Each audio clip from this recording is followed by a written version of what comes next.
Hello. Sad news yesterday. Apparently Iain Banks is terminally ill. He has gallbladder cancer and he's not likely to live more than another year, and that's really tough news to hear.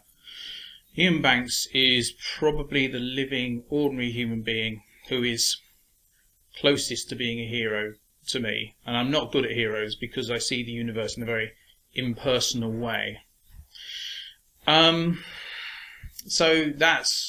I got to speak to him once.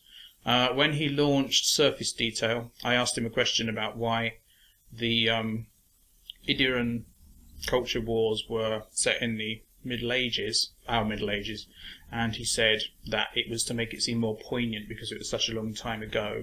That's sort of the sum total of my interaction with him, but that's a moment that I definitely treasure. For me, I was first introduced to Iain Banks through the Wasp Factory, which was reviewed on a television programme in 1984, I think it was. And I didn't read it at the time, but it sort of stuck in my mind. It was described as the literary equivalent of a video nasty, and quite amusingly, because, you know, there are amusing things about this as well.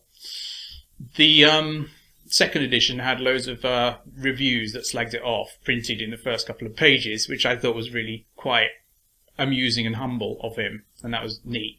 He says actually that he was trying to write science fiction, but nobody liked it, so he put things in situations like on isolated islands and that sort of thing, because he wanted to write science fiction, but he couldn't. And of course there's the whole M thing, which I think is a little bit like Arthur Two Sheds Jackson, so I'm not going to talk about that because it's really annoying for him probably, although I expect he's got other things on his mind right now.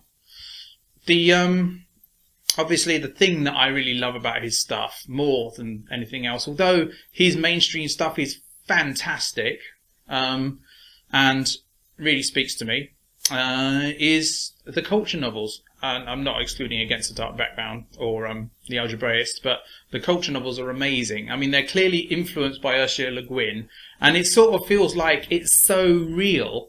The emotional realism is there as well, and clearly there are things that are unrealistic about it, such as faster than light travel and humanoid aliens, although he does have an explanation for that. And but the thing that really scores for it is that it's a post-scarcity society where people can ironically opt to be immortal. The post-scarcity thing, there are no hierarchies based on the distribution of scarce resources. Now, his stuff goes back a long way from that. There's a lot of basis to it. He bases the idea of post-scarcity anarchism on the fact of three-dimensional space and the need for people to exist self-sufficiently within that space as opposed to a two-dimensional surface. And he believes that that will make a political difference to move in 3 dimensions, which I actually was going to make a video on, and I'm still going to make a video on. It basically amounts to abundance, I think. But the other thing is Marain, which I've mentioned as well. I think he pronounces it Marain, so I sort of bow to his superior knowledge in that. Marain is the language that makes it impossible to be ideologically unsound, basically. It sounds like Newspeak, but in a way, it's not that. It's about thinking logically and therefore coming up with a rational world, really, and world order. The irony that I experience with this is that he's talking about a post-scarcity society where people can opt to be immortal and usually opt to live about 350, 400 years. He's now 59. As far as he's concerned, in the culture, he'd be in his youth. He wouldn't have that problem. He wouldn't have cancer. Nobody gets cancer in the culture, unless possibly if they choose to have cancer, I suppose. So right now, and I'm feeling rather close to tears about him, to be honest, I just wish, Iain Banks, that you were living in the culture, because if you were living in the culture, we would have you for another 300 years.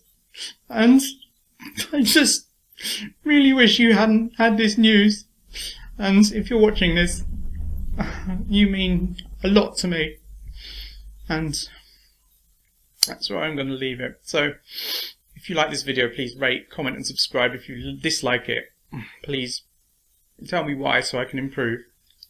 And yeah, I'll see you tomorrow.